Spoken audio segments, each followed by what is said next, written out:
Okay, we're in chapter 19 now. We've just had Rabshakeh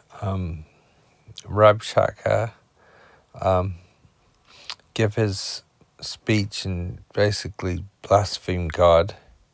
And now King Hezekiah hears all this, and they're being laid siege to. There's nowhere they can run. There's nowhere they can go because Assyria has taken everything around them. And it came to pass that when King Hezekiah heard it, that he rent his clothes and covered himself with sackcloth and went to the house of the Lord. How did he deal with this? He goes to the house of the Lord. When you're having difficult times with anything, do you turn to the Lord and do you go to his house and do you turn to him there? And he sent Eliakim,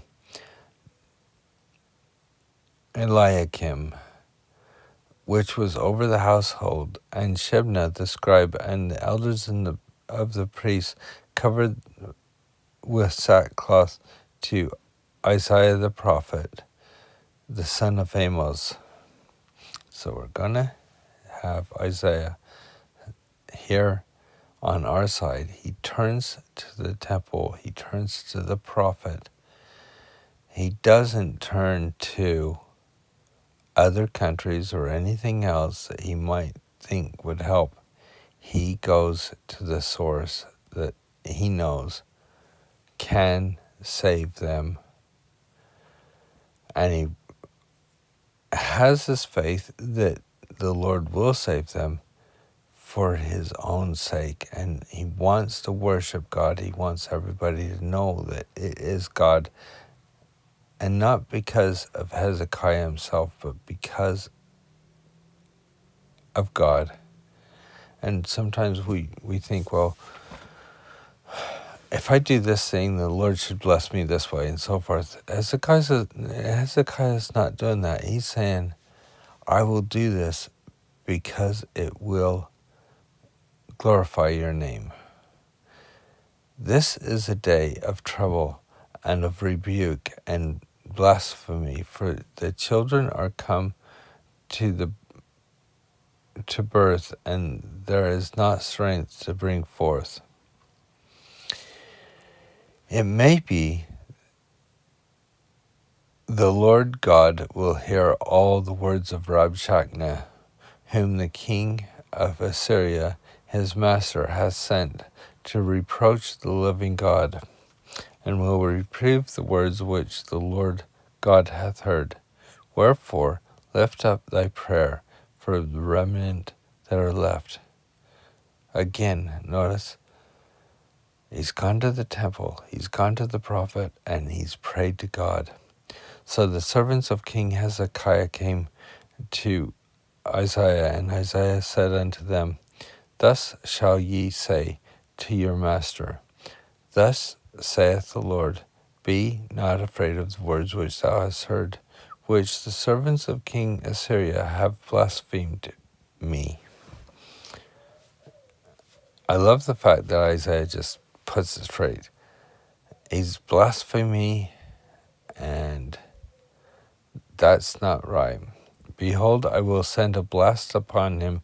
He shall hear a rumor and shall return to his own land, and I will cause him to fall by his sword in his own land. So he's basically saying, first of all, he shouldn't have got on my bad side. And he will not enter Jerusalem. He will fall by his own sword in his own land. Somebody close to him will kill him. So Rabshakeh returned and found the king of Assyria and warring against Libnah, for he had heard that he was departed from Lachish. And when he heard say of Tirharka, king of Ethiopia, behold, he has come out to fight against thee. He sent messengers again to Hezekiah, saying, Thus shall ye speak to Hezekiah, the king of Judah, saying, Let not thy God, in whom thou trustest, deceive thee. Notice how he's just trying to put doubt in their minds no matter what. Saying, Jerusalem shall not be delivered into the hand of the king of Syria. Behold, thou hast heard what the kings of Assyria have done to all the lands by destroying them utterly, and shalt thou be delivered? He's saying, look, all you have to do is look around you. Your God is deceiving you because look, everything around you has been destroyed. He's not wrong there, but the Lord didn't deceive because he can do his own work, and he's let this happen to this point. Have the gods of the nation, and there he says it again, has the gods of the nations delivered them which my father hath destroyed, as Gozan and Haran and Rezeph and the children of Eden, which were in Thelsar? Notice that they mention this as if that makes it any different. We talked last time a lot about this, where it just, why? It doesn't matter. The other kingdoms is not this kingdom. Where is the king of Hamath, the king of Arpad, the king of the city Sepharim, and of Hannah and Ivan, or Iva? These are places that Assyria has already destroyed and deposed the kings. So they've got a strong thing in their mind. And Hezekiah received the letter of the hand of the messengers and read it. And Hezekiah went into the house of the Lord and spread it before the Lord. And Hezekiah prayed before the Lord and said, O Lord God of Israel, which dwelleth between the cherubims, thou art the God, even thou alone, of all the kingdoms of the earth. Thou hast made heaven and earth. Notice how he starts this. He starts by affirming what he knows the God to be like, and what God has done.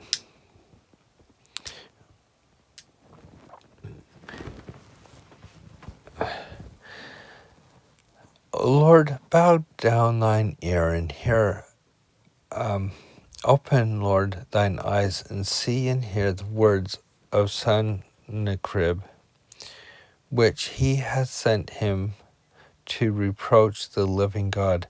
He's saying they're talking bad things about you. That is wrong, and I hope you can hear these. Of a truth, Lord, the kings of Assyria have destroyed nations and their lands. He's saying what they have said, has been true. They have destroyed these lands. It's not easy. I'm alone here. I can't go or come or anything because they're there, and have cast our gods unto the fire, for they were no gods. I love this. As I was saying, they're not even real gods, but the work of men's hands, wood and stone. Therefore, they have destroyed them. That's what Hezekiah did as well. He destroyed all these things in his own kingdom. Now, therefore, O Lord our God, I beseech thee, save us out of his hand, that all the kingdoms of the earth may know that thou art the God, even thou only. And Isaiah, the son of Amos, sent to Hezekiah, saying, Thus saith the Lord God of Israel, that which thou hast prayed to me against Sennacherib, the king of Assyria, I have heard. This is the word that the Lord has spoken concerning him. The virgin of the daughter of Zion hath despised thee, and have laughed thee to scorn. And the daughter of Jerusalem has shaken her head at thee.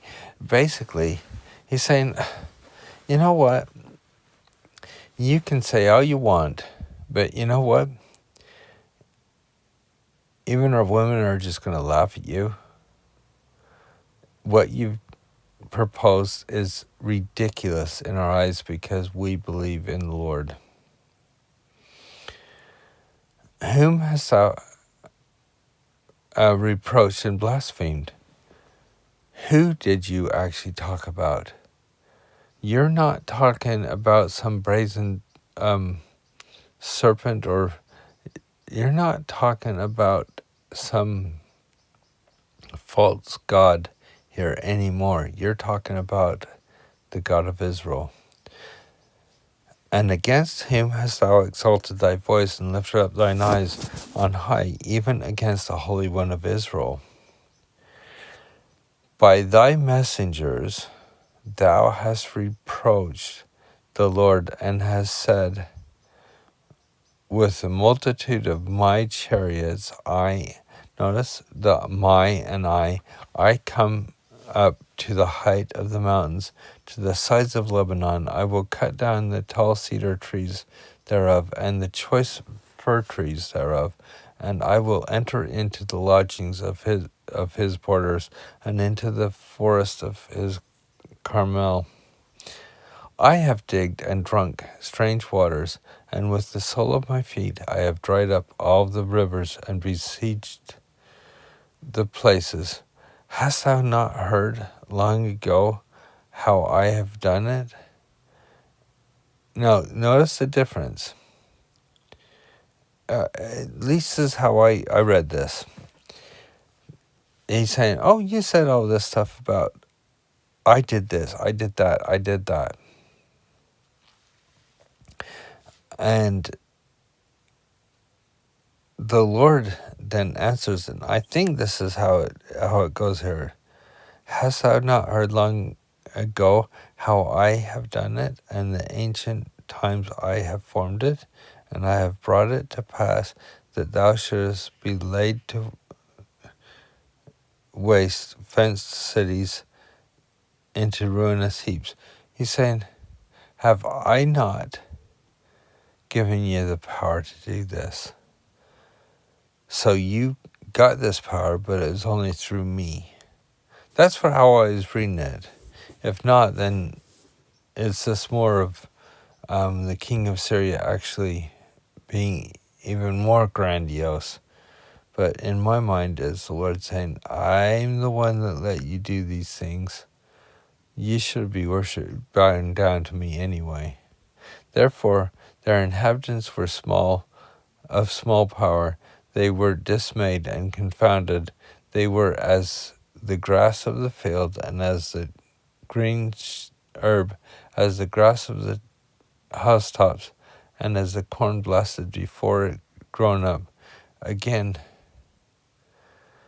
it seems that if it's the Lord speaking here, he's saying, well, they didn't really have much power anyway.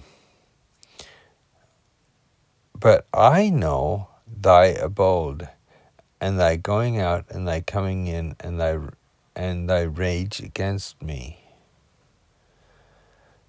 So the Lord is saying, I know that you do not believe in me. In fact, you rage against me.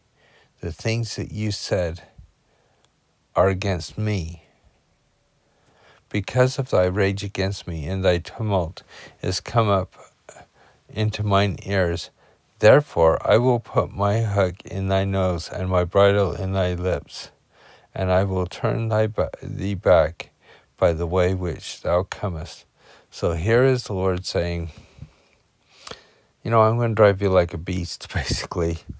A hook in the nose, like the bulls, to guide the bulls around, or a bridle in thy lips, like a horse, to lead the horse away. And this shall be a sign unto thee, ye shall eat this year such things as grow of themselves, and in the second year, which springeth the same, and in the third year, sow ye and reap, and plant vineyards, and eat the fruits thereof. Basically saying for the next 3 years, first year you can just get whatever is already grown. Second year, similar. But the third year, you'll be able to plant, because you'll realize you need something besides just whatever's growing wild. And the remnant that is escaped from the house of Judah shall yet again take root downward and bear fruit upward. For out of Jerusalem shall go forth a remnant, and they shall escape out of Mount Zion. The zeal of the Lord of hosts shall do this. So it almost sounds like, well, you can overtake it, but there will be some that escape. But I think what he's saying is, you can't just destroy our place and not face consequences. We still will believe in the Lord. Therefore, thus saith the Lord concerning the king of Assyria, he shall not come into this city, nor shoot an arrow there, nor come before it with shield, nor cast a bank against it. So that is the prophecy. You shall not even touch Jerusalem. By the way that he came, by the way that he came, by the same shall he return, and shall not come into the city, saith the Lord. For I will defend this city and save it, for mine own sake and for my servant David's sake. And it came to pass that night that the angel of the Lord went out and smote in the camp of the Assyrians 184,500. So basically 185,000 Assyrians die. And when they arose early in the morning, they were all dead corpses. So when the rest of whoever's left arise, they realize we've been devastated. 185,000. So Sennacherib, the king of Assyria, departed and went and returned and dwelt at Nineveh. And it came to pass, you might have heard of Nineveh before, because we're going to find that Jonah goes to preach to the people of Nineveh, but he doesn't want to because of their wickedness and because he's a Jew. And it came to pass that he was worshipping in the house of Nishak, his god, and Arammelech and Sharezer, his sons, smote him with the sword, and they escaped into the land of Armenia. And Esarhaddon, his son, reigned in his stead. So now the king of Syria, Sennacherib, is no more. Jerusalem was saved miraculously, and all because their king turned to the right source and that they listened to their king.